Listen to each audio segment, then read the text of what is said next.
Welcome back everyone. Welcome to civil services study. ये practice set number है 108। ये test series UPPCS के लिए चल रही है और इसमें हम भारतीय राज्य व्यवस्था को कवर कर रहे हैं, इंडियन पॉलिटी को। अगला जो टॉपिक है वो हमारा आपातकाल, लोकपाल और लोकायुक्त। ठीक है, भारत में जो आपातकाल की स्थिति है, कितने प्रकार के आपातकाल हैं, इससे संबंधित प्रश्न बनाए जाएंगे। राष्ट्रपति की क्या भूमिका है उसमें, केंद्रीय मंत्रिमंडल की क्या भूमिका है उसमें, और केंद्र में होता है लोकपाल और राज्यों में होते हैं लोकायुक्त। लोकपाल, लोकायुक्त, ये सारे के सारे प्रश्न इंपॉर्टेंट है, न केवल यूपी पीसीएस के लिए बल्कि किसी भी स्टेट के पीसीएस के लिए। और साथ ही इनका जो लेवल है वो यूपीएससी सिविल सेवा तक जाता है। तो चलिए स्टार्ट करते हैं। तो पहला प्रश्न है यहाँ पर, राष्ट्रपति शासन की उद्घोषणा के प्रभाव के विषय में निम्नलिखित में से कौन सा कथन सही है? सही नहीं है। राष्ट्रपति जो है मुख्यमंत्री के नेतृत्व वाली मंत्रिपरिषद को भंग कर देता है। राष्ट्रपति राज्य विधानमंडल को निलंबित या विघटित कर सकता है। राष्ट्रपति संबंधित उच्च न्यायालय की स्थिति, स्तर, शक्तियां एवं कार्यों में कमी कर सकता है। राष्ट्रपति घोषणा कर सकता है कि संसद जो है राज्य विधायिका की शक्तियों का प्रयोग करेगी। राष्ट्रपति शासन की उद्घोषणा के प्रभाव में, राष्ट्रपति शासन यानी 356 की बात हो रही है, अनुच्छेद। तो राष्ट्रपति मुख्यमंत्री के नेतृत्व वाली मंत्रिपरिषद को भंग कर देता है राष्ट्रपति शासन की स्थिति में। और राष्ट्रपति राज्य विधानमंडल को निलंबित या विघटित कर सकता है, ये भी ठीक है। राष्ट्रपति संबंधित उच्च न्यायालय की स्थिति, स्तर एवं शक्तियों और कार्यों में कमी नहीं कर सकता। ठीक है, हाईकोर्ट की शक्तियां, उसके कार्य वैसे ही बने रहेंगे राष्ट्रपति शासन की स्थिति में। राष्ट्रपति घोषणा कर सकता है कि संसद राज्य विधायिका की शक्तियों का प्रयोग करेगी, ये भी ठीक है। तो इनकरेक्ट स्टेटमेंट सी वाला है, वही आंसर है। तो कथन 3 गलत है। राष्ट्रपति शासन की उद्घोषणा के दौरान राष्ट्रपति संबंधित उच्च न्यायालय की स्थिति, स्तर, कार्यों और शक्तियों में कमी नहीं कर सकता। उच्च न्यायालय की सभी स्थितियां प्रभावी रहेंगी। इन सभी टेस्ट की आप फुल टेस्ट सीरीज प्राप्त कर सकते हैं नंबर पर कॉल या व्हाट्सएप करके। क्वेश्चन नंबर 2 पर आ जाइए। निम्नलिखित में से किस राज्य में सबसे पहले लोकायुक्त संस्था की स्थापना की गई थी? संस्था की स्थापना पूछ रहा है, क्या है इसका उत्तर? उत्तर प्रदेश और बिहार इसका उत्तर नहीं है, इसका उत्तर है महाराष्ट्र। ठीक है, ए है इसका आंसर। तो भारत में सबसे पहले लोकायुक्त संस्था या कार्यालय की स्थापना महाराष्ट्र में की गई वर्ष 1971 में। किंतु लोकपाल और लोकायुक्त अधिनियम सबसे पहले उड़ीसा राज्य में 1970 में पारित किया गया था, जिसे वर्ष 1983 में लागू किया गया। तो सबसे पहले लोकायुक्त कार्यालय या संस्था की स्थापना कहाँ पर? महाराष्ट्र में आंसर है। और अधिनियम सबसे पहले पारित किया गया, ये पूछ ले तो उड़ीसा इसका आंसर है। वर्ष 2013 तक 21 राज्यों और 1 केंद्र शासित प्रदेश दिल्ली में लोकायुक्त संस्था की स्थापना की जा चुकी है। राज्यों में लोकायुक्त संस्था या कार्यालय की स्थापना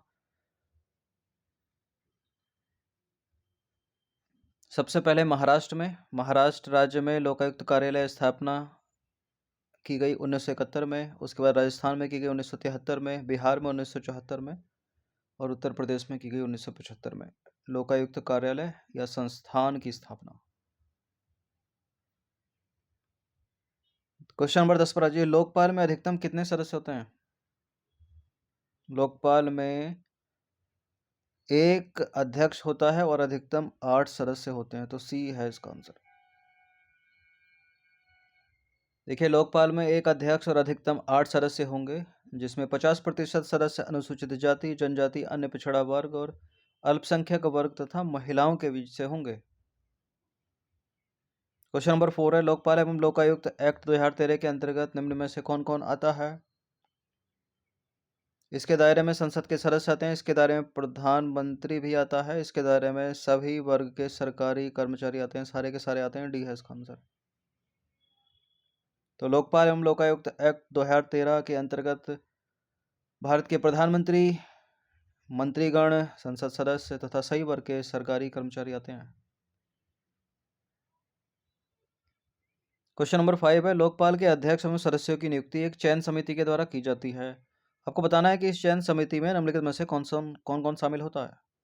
लोकसभा का अध्यक्ष, प्रधानमंत्री, भारत के मुख्य न्यायाधीश, उच्च सदन के विपक्ष दल के नेता। लोकपाल के अध्यक्ष और सदस्यों की नियुक्ति करनी है तो उसके लिए एक चयन समिति की आवश्यकता है। इस चयन समिति में प्रधानमंत्री होते हैं जो कि अध्यक्ष होते हैं। भारत के मुख्य न्यायाधीश भी इसमें शामिल होते हैं और लोकसभा अध्यक्ष भी इसमें शामिल होता है। उच्च सदन के विपक्षी दल के नेता इसमें शामिल नहीं होते। तो 1 2 3 वाला आंसर हो जाएगा इसमें सही, सी होगा इसका आंसर।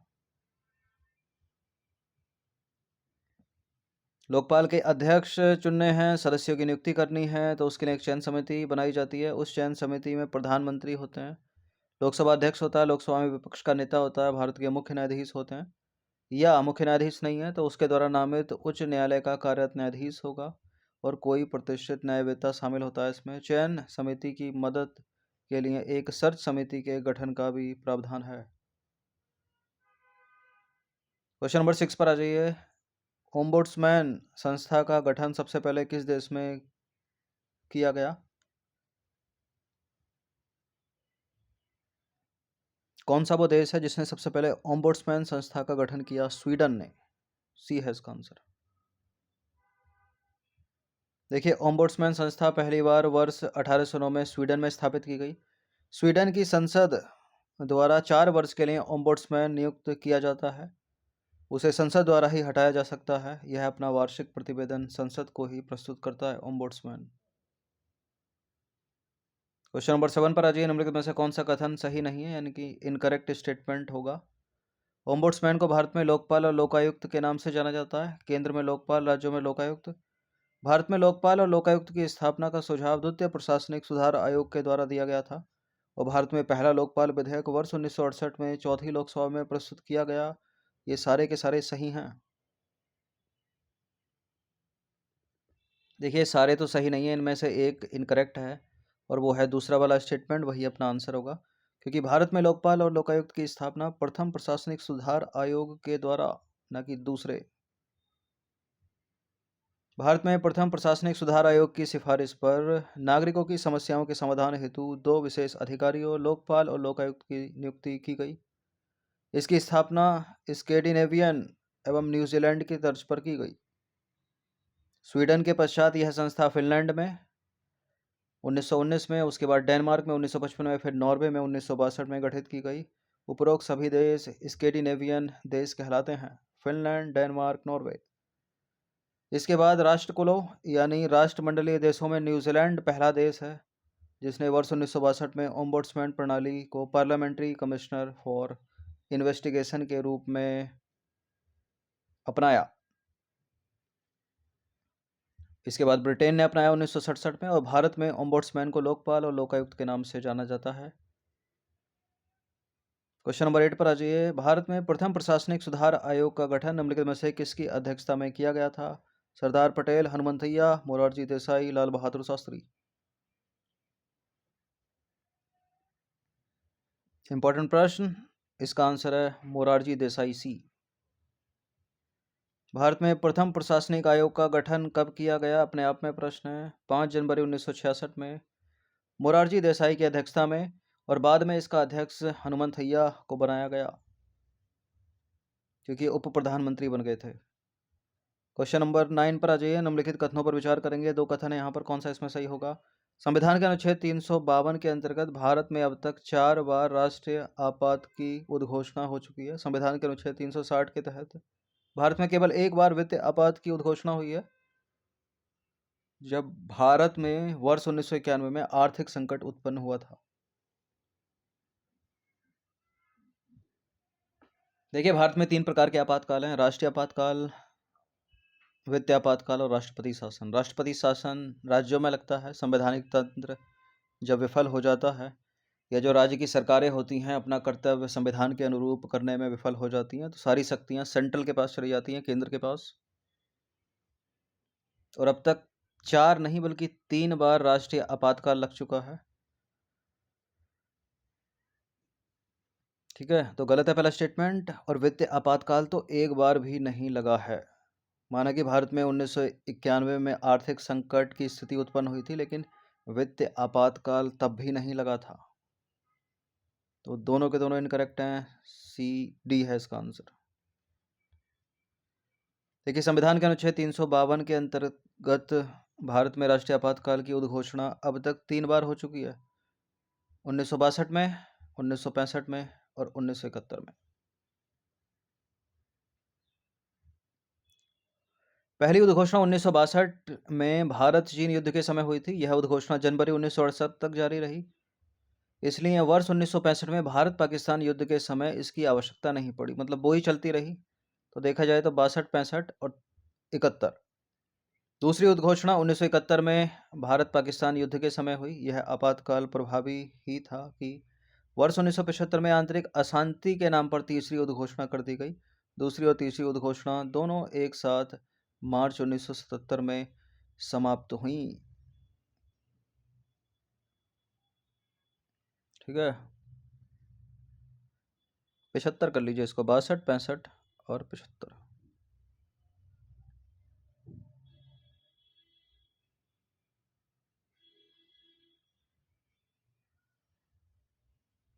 बाकी संविधान के अनुच्छेद 360 के तहत वित्तीय आपात की उद्घोषणा अभी तक एक बार भी नहीं हुई है।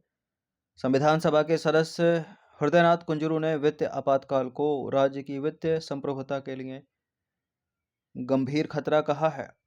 ऐसे भी प्रश्न पूछ लेते हैं, व्यक्ति के नाम से लेकर एक लाइन लिखकर।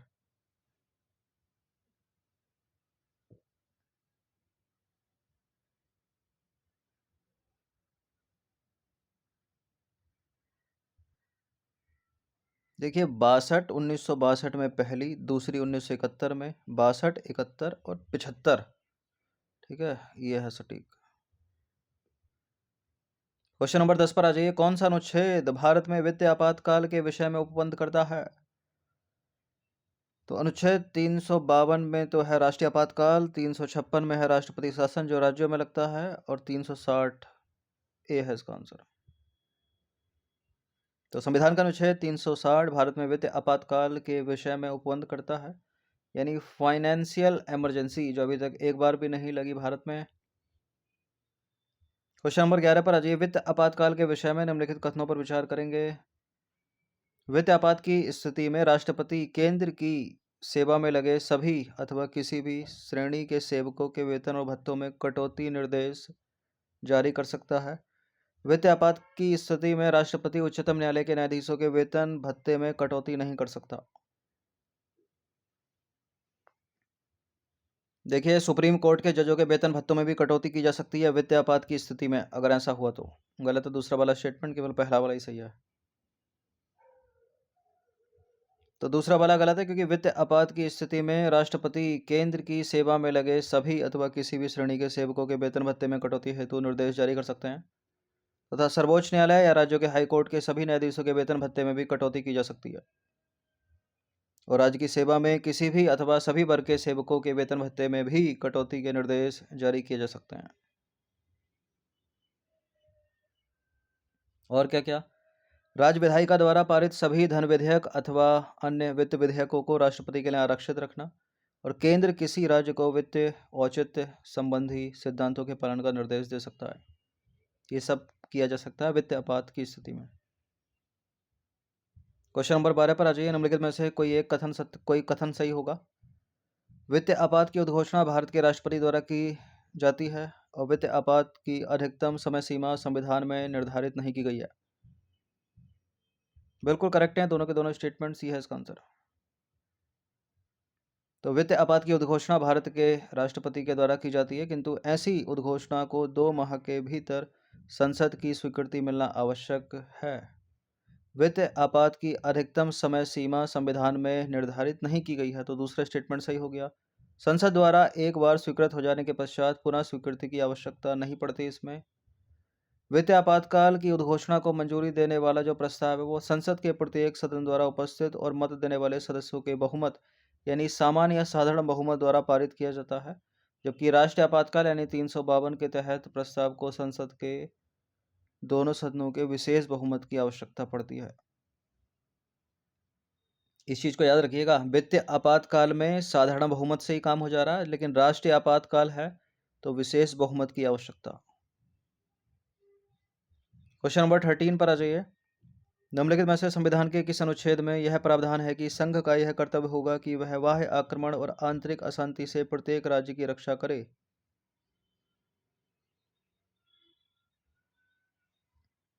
यह है अनुच्छेद 355।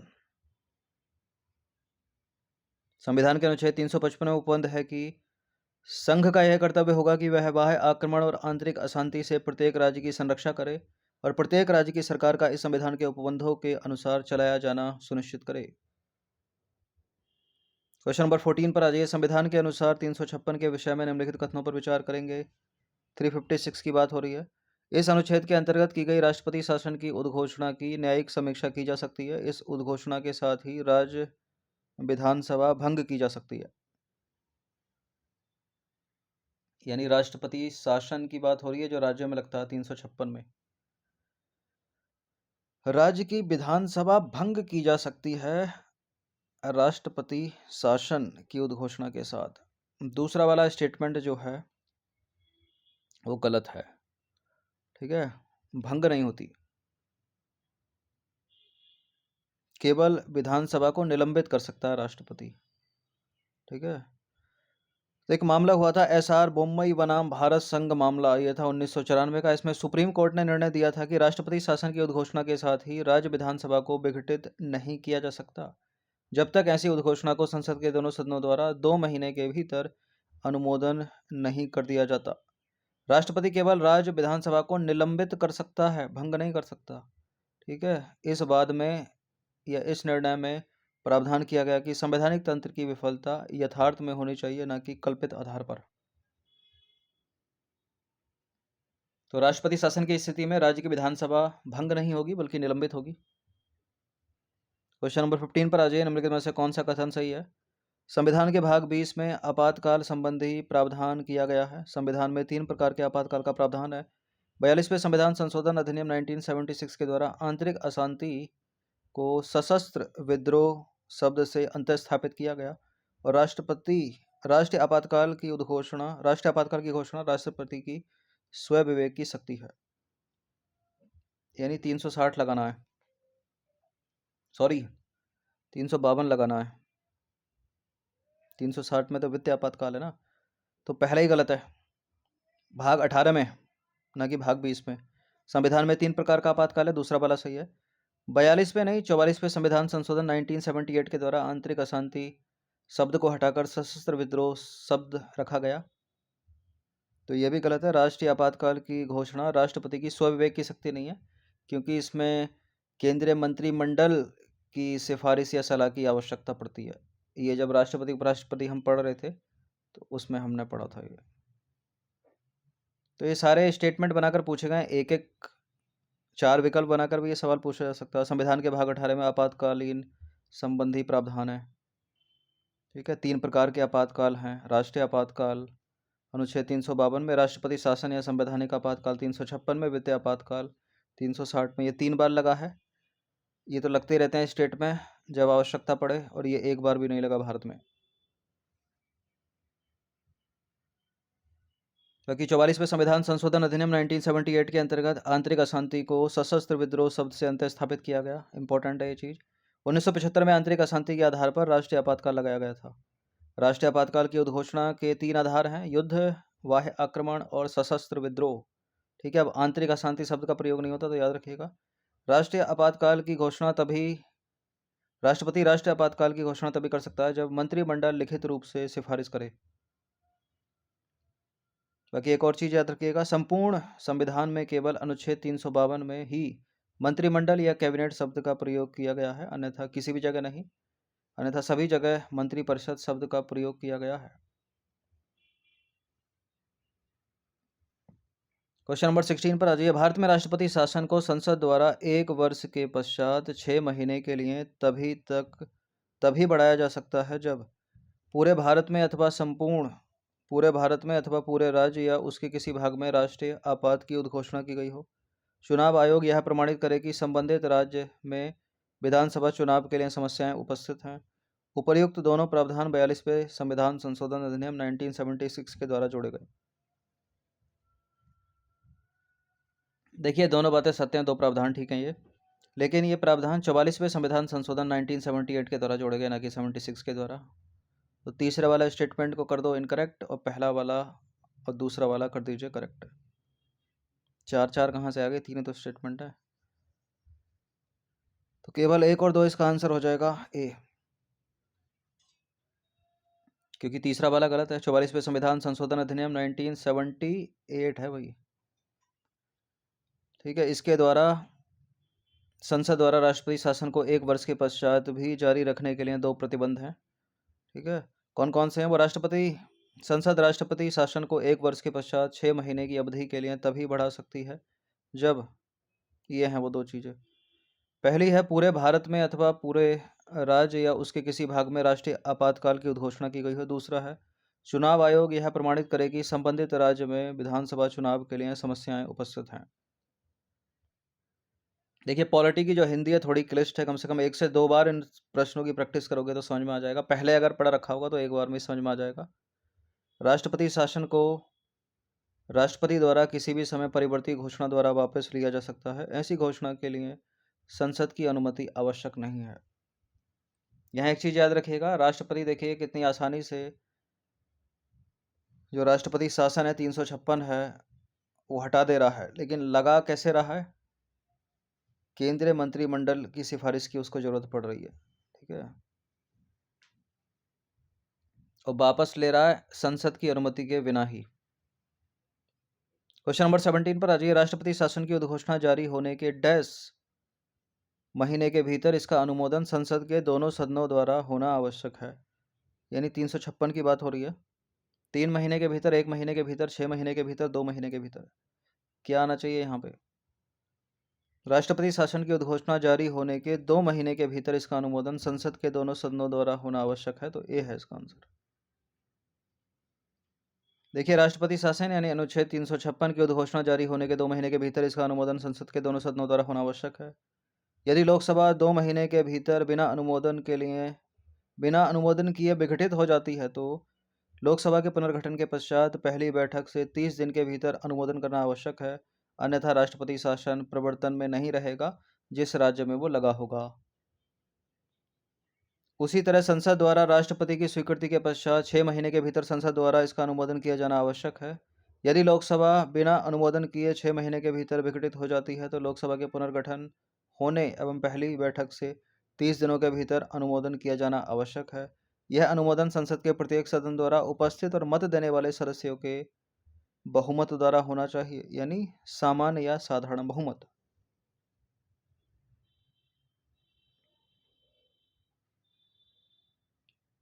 तो राष्ट्रपति शासन साधारण बहुमत से हो रहा है, वित्तीय आपात साधारण बहुमत, लेकिन राष्ट्रीय आपात की बात आती है तो विशेष बहुमत याद रखना। अब एक प्रश्न यह है, क्वेश्चन नंबर 18, बड़ी सी थ्योरी वाला। यदि कोई राज्य केंद्र के निर्देशों का पालन करने या उन्हें प्रभावी करने में असफल रहता है तो राष्ट्रपति के लिए यह मानना विधिपूर्ण होगा कि उस राज्य में ऐसी परिस्थितियां उत्पन्न हो गई हैं जिससे वहां की शासन व्यवस्था को संविधान के उपबंधों के अनुसार नहीं चलाया जा सकता। यह प्रावधान भारतीय संविधान के किस अनुच्छेद में किया गया है? यानी राष्ट्रपति शासन लगेगा फिर उसमें।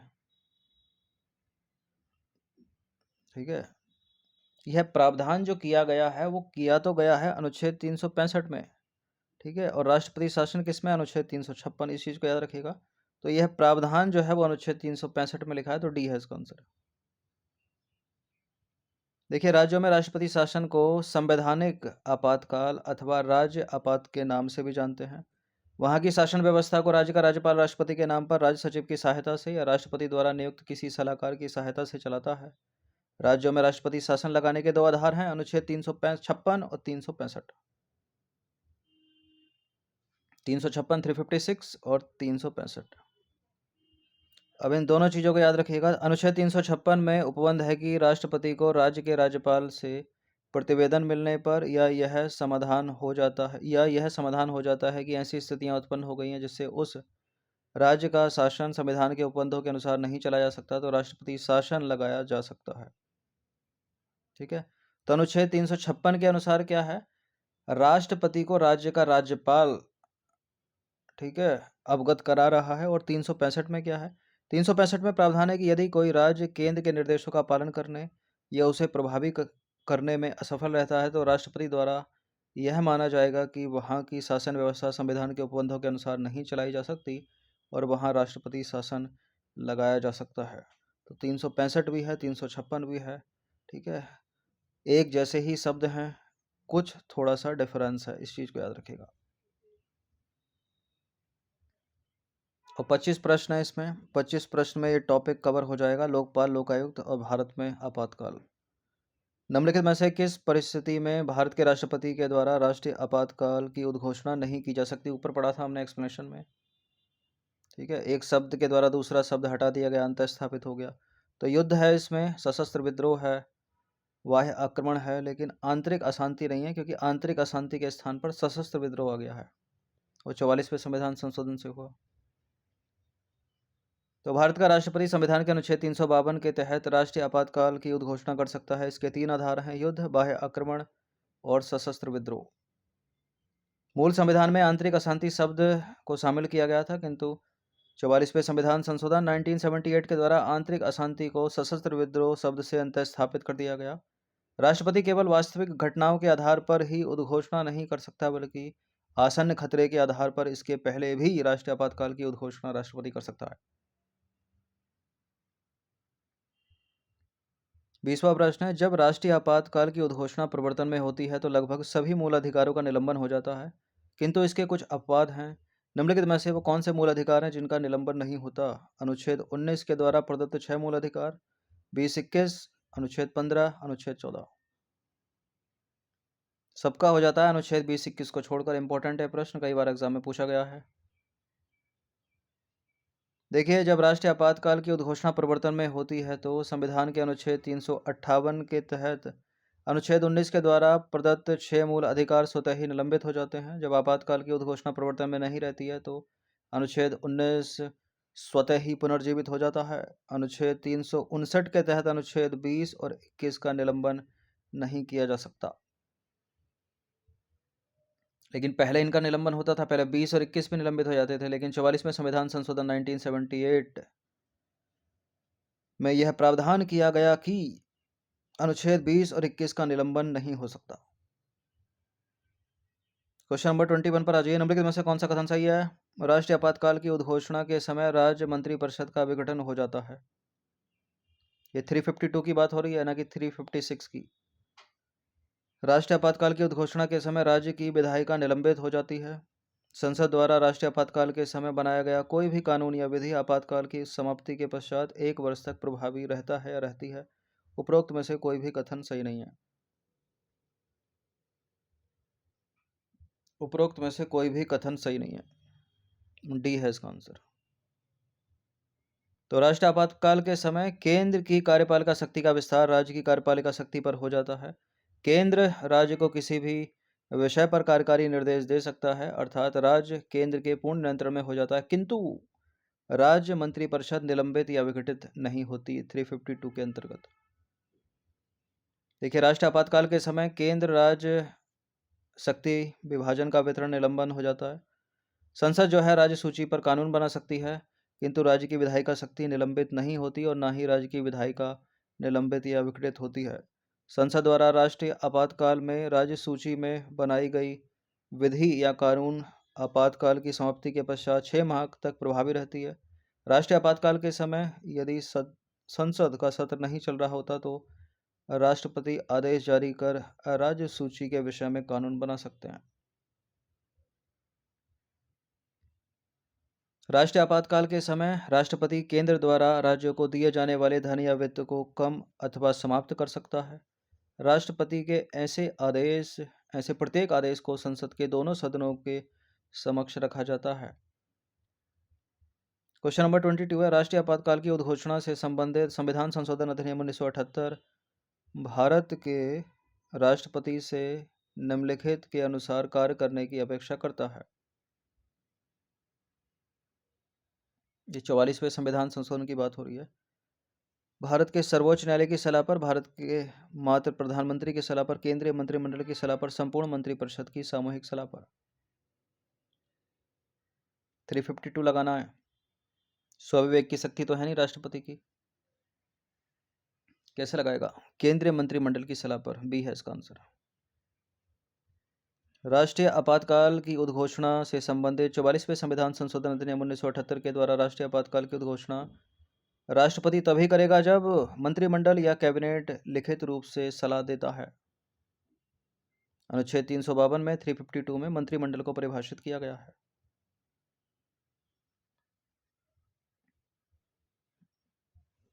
क्वेश्चन नंबर 23 है, निम्नलिखित कथनों पर विचार करेंगे, कौन सा इसमें सही होगा। देखिए, राष्ट्रपति द्वारा राष्ट्रीय आपात की उद्घोषणा को किसी भी समय एक दूसरी उद्घोषणा से समाप्त किया जा सकता है। ऐसी उद्घोषणा के लिए संसद के अनुमोदन की आवश्यकता नहीं है। बिल्कुल नहीं है, लगाने के लिए है, हटाने के लिए तो नहीं है। ऊपर था तो किसी एक्सप्लेनेशन में। राष्ट्रीय आपातकाल की उद्घोषणा के समय संसद का कार्यकाल एक बार में 1 वर्ष के लिए बढ़ाया जा सकता है, किंतु अधिकतम 3 बार से अधिक नहीं। देखिए, एक बार में 1 वर्ष के लिए और एक एक करके कितनी बार भी बढ़ाया जा सकता है, गलत है दूसरा वाला स्टेटमेंट, पहला वाला ही सही है केवल। तो कथन 2 जो है वो सही नहीं है, क्योंकि राष्ट्रीय आपातकाल की उद्घोषणा के समय संसद का कार्यकाल एक बार में 1 वर्ष के लिए बढ़ाया जा सकता है और संसद का कार्यकाल एक वर्ष के लिए कितनी भी बार बढ़ाया जा सकता है, अर्थात बढ़ाने की कोई सीमा निर्धारित नहीं है, किंतु आपात की उद्घोषणा की समाप्ति के पश्चात इसका विस्तार 6 महीने से अधिक नहीं किया जा सकता।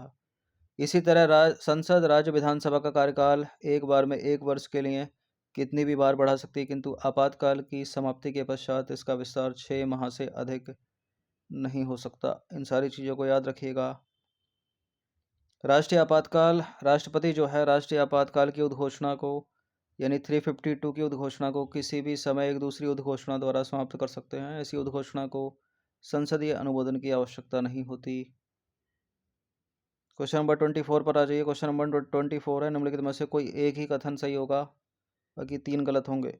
राष्ट्रीय आपातकाल की घोषणा संपूर्ण भारतवर्ष या उसके किसी भाग के लिए की जा सकती है, बिल्कुल करेक्ट है। राष्ट्रीय आपातकाल की उद्घोषणा जारी होने के 6 महीने के भीतर संसद के दोनों सदनों के द्वारा अनुमोदित नहीं किए जाने पर समाप्त हो जाएगी।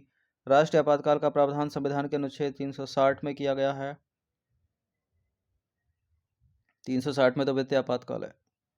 राष्ट्रीय आपातकाल की उद्घोषणा का प्रस्ताव संसद के प्रत्येक सदन द्वारा कुल सदस्य संख्या के बहुमत द्वारा पारित होना चाहिए। राष्ट्रीय आपातकाल की बात हो रही है, विशेष बहुमत है। वित्तीय आपातकाल में साधारण बहुमत है और राष्ट्रपति शासन में साधारण बहुमत है। ये भी गलत हो गया, ये भी गलत हो गया, केवल पहला ही वाला इसमें सही है। 2 महीना होना चाहिए यहाँ पे, हाँ 1 महीना होना चाहिए, सॉरी।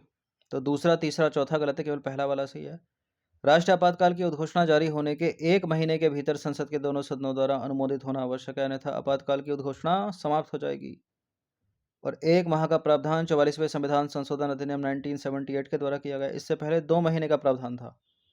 यदि दोनों सदनों द्वारा अनुमोदन हो गया है तो राष्ट्रीय आपातकाल 6 महीने तक जारी रहेगा और इसके बाद प्रत्येक 6 महीने पर संसद इसे अनंत काल तक बढ़ा सकती है। बाकी यदि लोकसभा का विघटन 1 महीने के भीतर बिना अनुमोदन किए हो जाता है तो लोकसभा के पुनर्गठन के पश्चात पहली बैठक से 30 दिनों तक जारी रहेगा। इसी प्रकार लोकसभा द्वारा 6 महीने के भीतर अनुमोदन किए विघटन हो जाता है तो लोकसभा के पुनर्गठन के पश्चात पहली बैठक से 30 दिनों तक जारी रहेगा। ऊपर था ये वैसा एक्सप्लेनेशन में, इम्पोर्टेंट है नीचे वाला, ठीक है। ये चीज़ राष्ट्रीय आपातकाल की उद्घोषणा अथवा इसे जारी रखने का जो प्रस्ताव है संसद के प्रत्येक सदन के विशेष बहुमत से पारित होना चाहिए, यानी प्रत्येक सदन की कुल सदस्य संख्या का बहुमत और उपस्थित और मत देने वाले 2/3 सदस्य उनका बहुमत। बाकी राष्ट्रीय आपातकाल की उद्घोषणा संपूर्ण भारत या उसके किसी भाग के लिए की जा सकती है। राष्ट्रीय आपातकाल का प्रावधान संविधान के अनुच्छेद 352 में किया गया है, ना कि 360 में। 360 में वित्तीय आपातकाल है। अंतिम प्रश्न, अगर प्रश्न ऐसे पूछ ले तो भारत ने कितनी बार वित्तीय आपातकाल का सामना किया है, यानी अनुच्छेद 360 का? 2 बार, 0, 3, 1। तो 3 तो राष्ट्रीय आपातकाल है, 3 बार तो 0 है ये तो वित्तीय आपातकाल। Finance emergency 0। अनुच्छेद 360 राष्ट्रपति को वित्तीय आपातकाल घोषित करने का अधिकार देता है। राष्ट्रपति वित्तीय आपातकाल की घोषणा तब कर सकता है जब वह संतुष्ट हो जाए कि ऐसी स्थिति उत्पन्न हो गई है जिसके कारण भारत और उसके किसी क्षेत्र या किसी भी हिस्से की वित्तीय स्थिति को खतरा है। 44वें संविधान संशोधन अधिनियम 1978 में यह शामिल किया गया कि राष्ट्रपति की संतुष्टि न्यायिक समीक्षा के अंतर्गत आती है, उसकी न्यायिक समीक्षा की जा सकती है। उद्घोषणा को इसके जारी होने की तारीख से 2 महीने के भीतर संसद के दोनों सदनों द्वारा अनुमोदित किया जाना चाहिए। बाकी उद्घोषणा को मंजूरी देने वाला प्रस्ताव संसद के किसी भी सदन द्वारा केवल साधारण बहुमत से पारित किया जा सकता है। 1991 में वित्तीय संकट होने के बावजूद अब तक कोई वित्तीय आपातकाल घोषित भारत में नहीं किया गया है, याद रखिएगा। तो ये 25 इंपॉर्टेंट प्रश्न से ये जो टॉपिक है हमारा आपातकाल, लोकपाल और लोकायुक्त समाप्त हो जाता है। इंपॉर्टेंट है सारे प्रश्न, इनकी प्रैक्टिस कर लीजिएगा। इन सभी की आप फुल टेस्ट पीडीएफ सीरीज भी प्राप्त कर सकते हैं। उसके लिए आपको पेड टेलीग्राम ग्रुप ज्वाइन करना होगा, ये नंबर है। बाकी सब्सक्राइब रखिएगा सिविल सर्विसेज स्टडी चैनल को, हर दिन प्रैक्टिस करते रहिए। धन्यवाद।